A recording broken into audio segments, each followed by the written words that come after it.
And now Chapter 10, the nature of fruitive activity.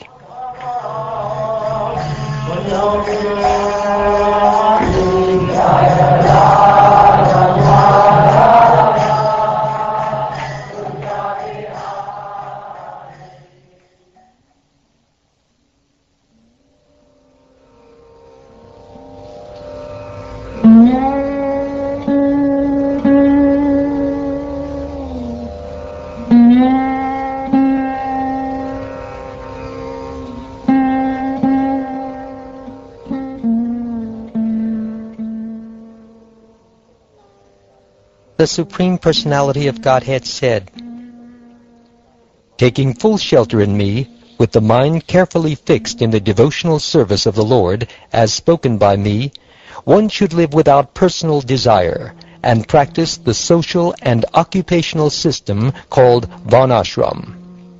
A purified soul should see that because the conditioned souls, who are dedicated to sense gratification, have falsely accepted the objects of sense pleasure as truth, all of their endeavors are doomed to failure. One who is sleeping may see many objects of sense gratification in a dream, but such pleasurable things are merely creations of the mind, and are thus ultimately useless. Similarly, the living entity who is asleep to his spiritual identity also sees many sense objects, but these innumerable objects of temporary gratification are creations of the Lord's illusory potency and have no permanent existence. One who meditates upon them, impelled by the senses, uselessly engages his intelligence. One who has fixed me within his mind as the goal of life should give up activities based on sense gratification, and should instead execute work governed by the regulative principles for advancement. When, however, one is fully engaged in searching out the ultimate truth of the soul, one should not accept the scriptural injunctions governing fruitive activities. One who has accepted me as the supreme goal of life should strictly observe the scriptural injunctions forbidding sinful activities, and, as far as possible, should execute the injunctions prescribing minor regulative duties such as cleanliness. Ultimately, however, one should approach a bona fide spiritual master who is as full in knowledge of me as I am, who is peaceful, and who, by spiritual elevation, is not different from me. The servant or disciple of the spiritual master should be free from false prestige, never considering himself to be the doer. He should be active and never lazy, and should give up all sense of proprietorship over the objects of the senses, including his wife, children, home, and society. He should be endowed with feelings of loving friendship toward the spiritual master, and should never become deviated or bewildered. The servant or disciple should always desire advancement in spiritual understanding, should not envy anyone, and should always avoid useless conversation.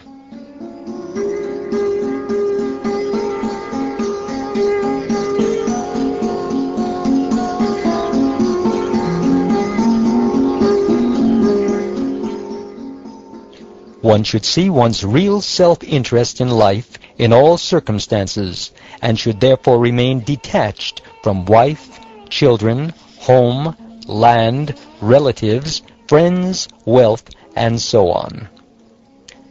Just as fire, which burns and illuminates, is different from firewood, which is to be burned to give illumination, similarly, the seer within the body, the self-enlightened spirit soul, is different from the material body, which is to be illuminated by consciousness.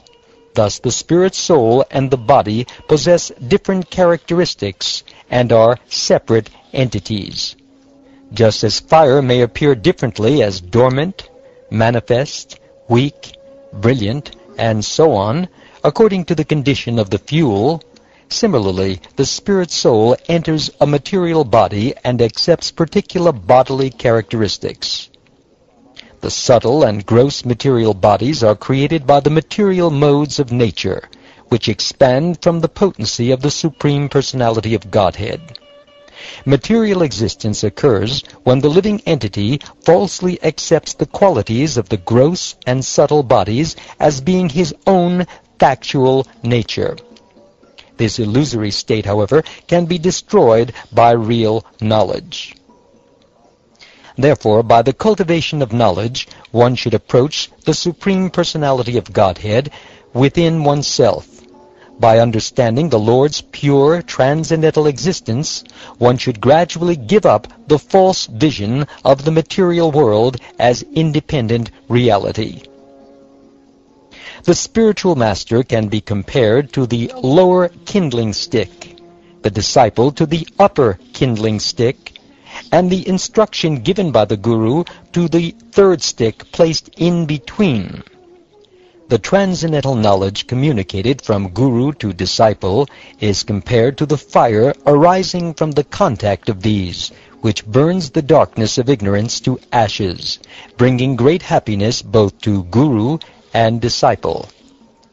By submissively hearing from an expert spiritual master, the expert disciple develops pure knowledge, which repels the onslaught of material illusion arising from the three modes of material nature. Finally, this pure knowledge itself ceases just as fire ceases when the stock of fuel has been consumed.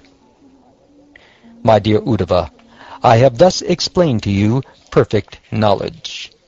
There are philosophers, however, who challenge my conclusion.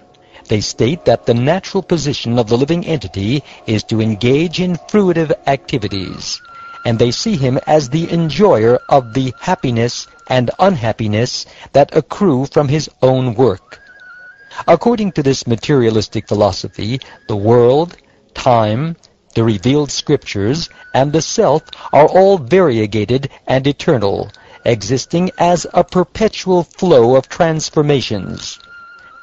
Knowledge, moreover, cannot be one or eternal, because it arises from the different and changing forms of objects.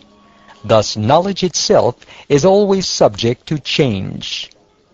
Even if you accept such a philosophy, my dear Uddhava, there will still be perpetual birth, death, old age, and disease, since all living entities must accept a material body subject to the influence of time.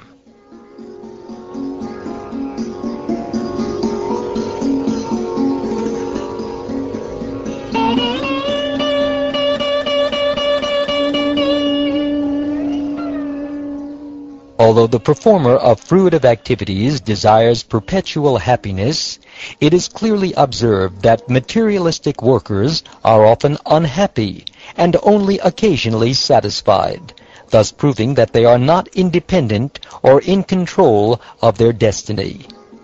When a person is always under the superior control of another, how can he expect any valuable results from his own fruitive actions?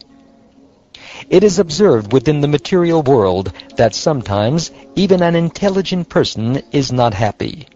Similarly, sometimes even a great fool is happy.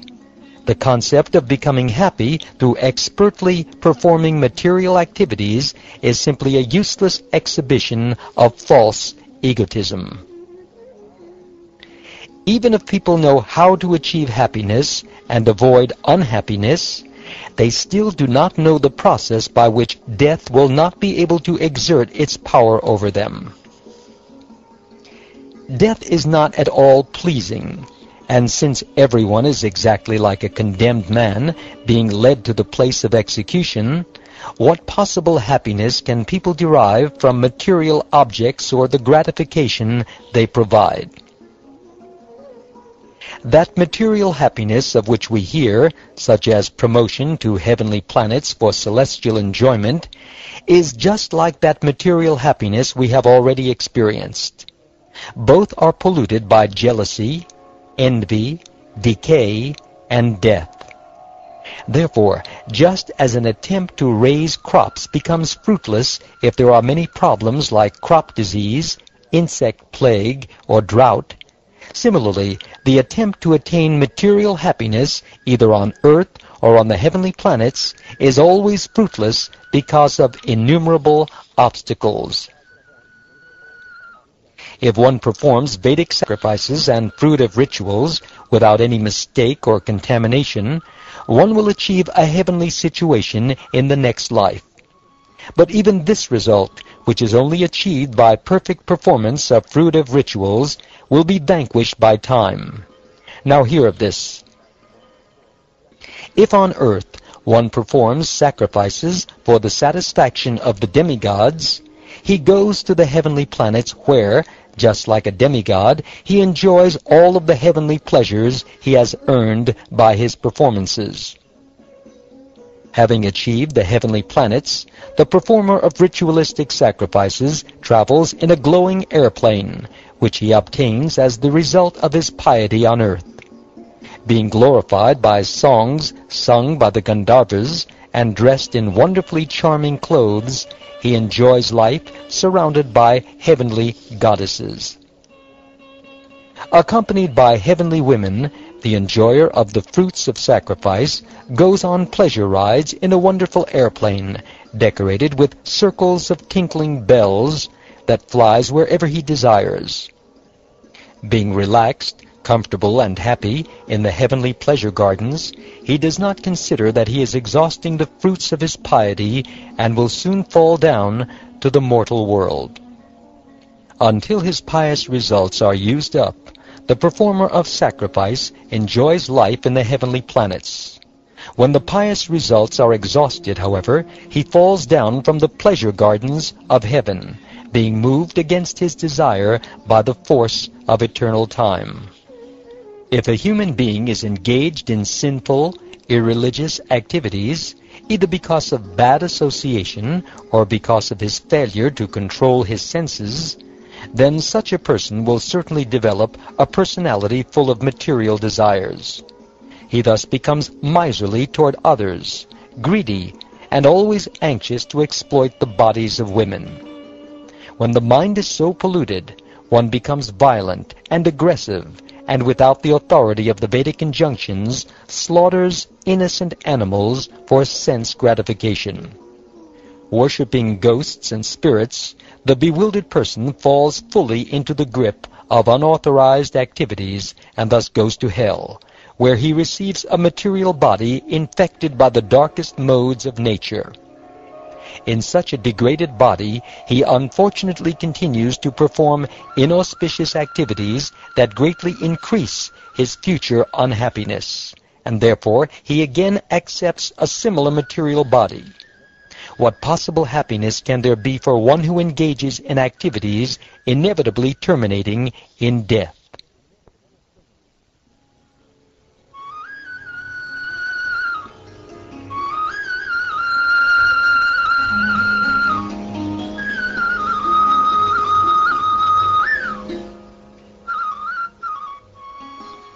In all the planetary systems, from the heavenly to the hellish, and for all of the great demigods who live for 1,000 yuga cycles, there is fear of me in my form of time. Even Brahma, who possesses the supreme lifespan of 311 trillion 40 billion years, is also afraid of me. The material senses create material activities, either pious or sinful, and the modes of nature set the material senses into motion. The living entity, being fully engaged by the material senses and modes of nature, experiences the various results of fruitive work. As long as the living entity thinks that the modes of material nature have separate existences, he will be obliged to take birth in many different forms, and will experience varieties of material existence. Therefore, the living entity remains completely dependent on fruitive activities under the modes of nature. The conditioned soul who remains dependent on fruitive activities under the material modes of nature will continue to fear me, the Supreme Personality of Godhead, since I impose the results of one's fruitive activities. Those who accept the material concept of life, taking the variegatedness of the modes of nature to be factual, devote themselves to material enjoyment, and are therefore always absorbed in lamentation and grief. When there is agitation and interaction of the material modes of nature, the living entities then describe me in various ways, such as all-powerful time, the self, Vedic knowledge, the universe, one's own nature, religious ceremonies, and so on. O my Lord, a living entity situated within the material body is surrounded by the modes of nature and the happiness and distress that are born of activities caused by these modes. How is it possible that he is not bound by this material encirclement? It may also be said that the living entity is ultimately transcendental and has nothing to do with the material world. Then how is he ever bound by material nature? O my Lord Achyuta, the same living entity is sometimes described as eternally conditioned, and at other times as eternally liberated. I am not able to understand, therefore, the actual situation of the living entity. You, my Lord, are the best of those who are expert in answering philosophical questions. Please explain to me the symptoms by which one can tell the difference between a living entity who is eternally liberated and one who is eternally conditioned. In what various ways would they remain situated, enjoy life, eat, evacuate, lie down, sit, or move about?